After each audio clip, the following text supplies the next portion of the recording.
Yeah, but this is the only one that I know of that people are reporting something. A monster in the man-made lake. Yeah, a monster. Well, other than if you believe lost tapes, there's an octopus in a lake in Oklahoma, but the lake that they put it in is a fake lake too. So how an octopus gets into a fake lake, I don't know. But octopuses are saltwater, aren't they? Yeah, but they can survive. They wouldn't be laying around in here. They can survive for short periods in fresh water. And in fact, one was found in that lake, but it was obvious that someone had put it in the lake because it had flowed to an out valve and it had wrapped itself around the pipes to keep from getting hurt. And it was blocking off the water. And so a technician went down and went, "What's this?" and unhooked it, took it up topside, and they eventually got it into salt water, and it was fine. But yeah, so... Oh, that's sad. It is, because... But flushed it, maybe thinking it was dead. Or they just tossed it in there to, be funny. People are terrible. Yeah. Asshole. But... There's also the possibility they were feeding the lake with fish, where they use the planes to pick up water, for fire, stuff like that. They pick up just a whole bunch of stuff from the ocean or say another lake and drop it in there, and they drop octopi. Happens. It could happen. It could have been accidental. We actually had a conversation at work the other day. It's not that dangerous. If a shipment of anything shows up in either Hawaii or Australia, I don't remember. But if there are sunflower seeds, even one, they refuse the whole fucking truck because sunflowers are invasive species there. That was wild to me. I was like, but sunflowers are so cool. But apparently, I guess it's like kudzu for us. Kudzu where you are? No, we don't have it here, or at least we... Kudzu's the worst. We don't have lots of it. I guess we do have small patches, but for some reason it's never caught on big here. But oh my God, it's the worst. Yeah. No, I'm with you because I've driven all over this country, and I remember going through Ohio and seeing tons of it. And I was in Arlington, West Virginia, and it's there, right outside of D.C. Even just in our neighborhood, all the country got free and settled here. There's a hill that you go down, and if you look to the side, it's just woods and deer and shit live in there.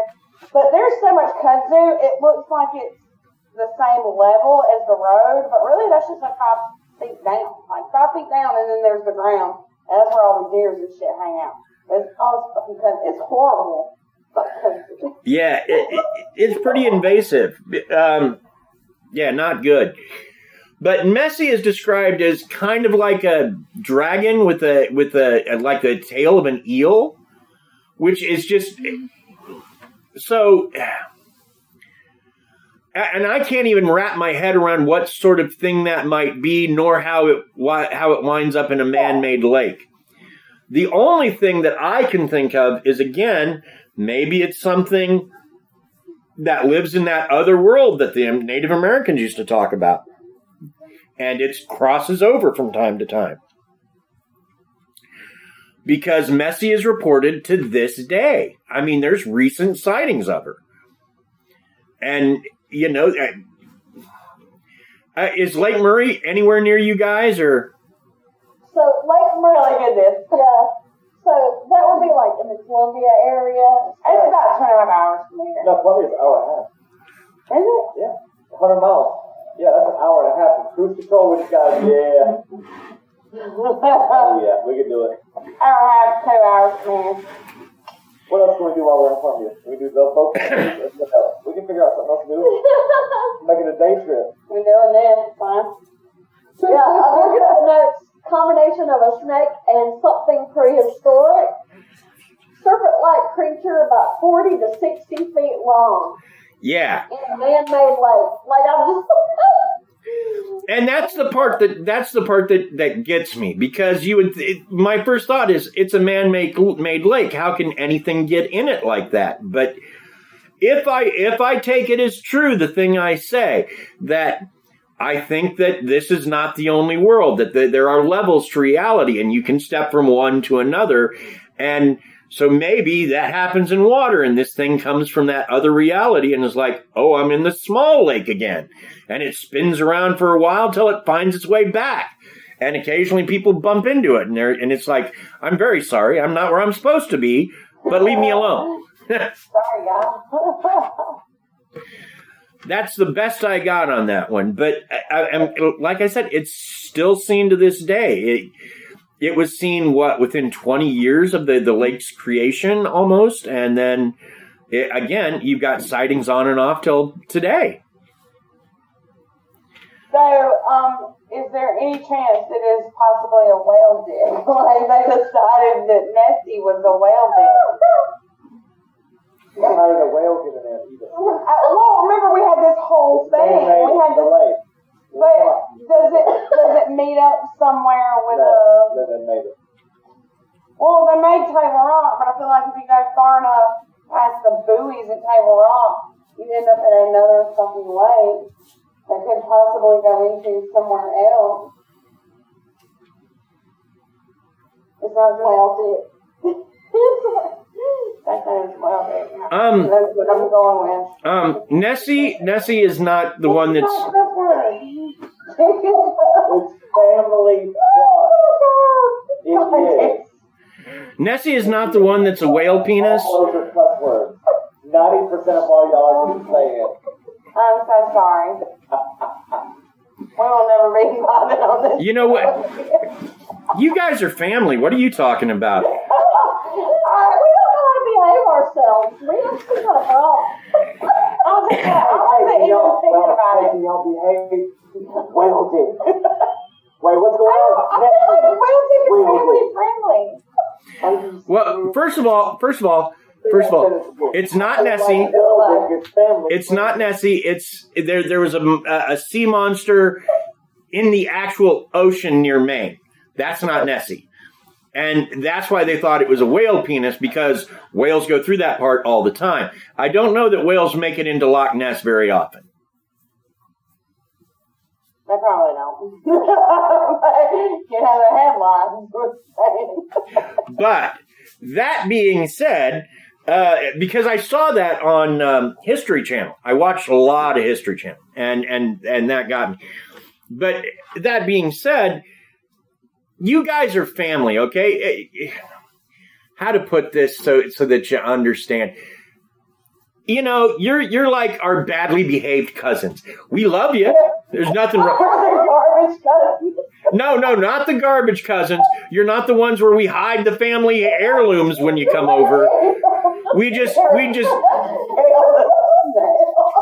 know if there's anything breakable, get it off the walls. You know, that's the family heirlooms. You're a liar. So you guys are family. It's fine. I'll. Family heirlooms. Do you want to bring them out? No. Only on special occasions. Once a year only. Oh my gosh. I'm so sorry. I feel like Kelly made it worse though, honestly, because I didn't even think about it, and then the second we got here, she was like, how are we going to stop from cussing so much? And I was like, what are you talking about? She said, we can't cuss on their show. And I was like, wait, what? Again, I am an editing professional. I've got it covered. There'll just be some bleeps here and there. We're putting your skills. Or a disclaimer.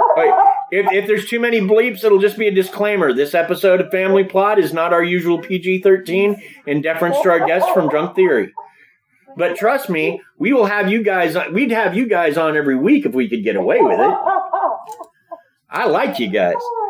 Well, we love y'all too. It's the South Carolina Cryptid episode. We should call it the South Carolina Cryptid episode, but also not so PG-12. I told you this in the beginning.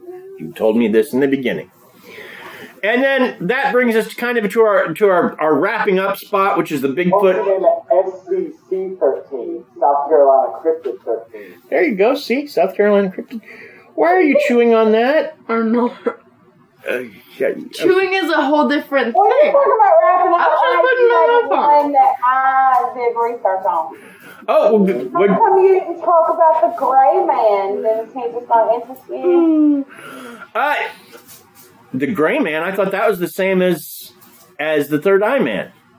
No, the gray man is from Pauline's Island, which does anybody have any idea where the hell that is in relation to us right now? Yeah, okay, we're top, I gotta go backwards. We're in South Carolina, top left, upstate, down, right, past Charleston, way down in the barrier island is Pauline's Island. And Okay. Barrier Island is where they have the science place if you ever went there in 5th grade like I did. So, the gray man is a cloaked figure that is seen wandering the beach, usually ahead of major storms. Like the Mothman? He was seen in 1954 before Hurricane Hazel, 1959 before Hurricane Hugo, and 2018 before Hurricane Florence. And the story goes that this was a man who was traveling from Charleston to propose to his girlfriend, and his horse got stuck in the mud. He got thrown off. I guess he was near the beach or whatever, so he ended up getting dragged under the water by the horse, and then he died. Well, so the girl, she's heartbroken. She spends all her time just walking the beach and just, all sad. Well, she sees him, and, the ghost of him or whatever, and he warns her that there's going to be a major storm. Well, there's nothing. If somebody warns you there's going to be a storm, what the hell do you do? You can't stop the storm or whatever, but it turns out that a storm did hit, and every house was destroyed except for her. So they say that he is good luck, and if you see him, you will probably be spared from dying or losing your house during these storms. Now, see, the reason I didn't do that one is I've heard something very similar come out of Texas. So I was like, I couldn't find. It might not be ours, really. Yeah, it might not be. I was just looking up things from South Carolina, and I was like, oh, well, he did this and he did this one, and there was a couple that were just like, well, that's not interesting. Wait, you have one with multiple confirmations in different states and they're not drunk? Skip it! No? Yeah, I don't know what that is. That one wasn't reliable. Well, my fear was that one of our listeners would go, well, that's in Texas. Well, that's like the Mothman. This is like 4 states. Hurricane Hazel, Hurricane Hugo, and Hurricane Florence are all here. Right. Yeah, I know. Yeah. But it is possible because we're not a bunch of different places do see the Mothman. Apparently Chernobyl sees the fucking Mothman. Yeah, I know. We did an episode on the Mothman. No, we talked about that. The Chernobyl blackbird is Mothman all day long over at Chernobyl. In fact, right now he's being seen in Chicago. Hell yeah. Why? Do they have peyote in Chicago? Inquiring minds want to know. Probably. What is it? I figure he started dating the Resurrection Mary is the thing. That's why he's in Chicago. I was asked Dave. Mothman decided he needed a date. Time to go sit on the bridge or something. So why is the Mothman hanging out there, and is he a jackal? The Mothman Museum is in wherever the hell is that. West Virginia. Yeah, I worked with a girl that lived she told me 5 miles from the Mothman Museum. She never went. And I'm like, why the hell didn't you go? And she's like, well, I don't care about that. And I'm like, I care about that. Well, that's like. Live so close to something that, even if you don't care about it, wouldn't you just go at some point because you're bored and there's nothing better to do? That's like living It's like when I was. with stones and going, hey, that's a lot of stones. But you're never looking at it. Why would you not just go across and just look? Driving me nuts. I'm like, girl, what are you doing? Well, it's like when I was still doing stand-up. Anytime I would go near Roswell, I would stop by to go to the museum. I've been 3 times. I once went out 100 miles out of my way to go to Roswell because it fascinates me. But I have a couple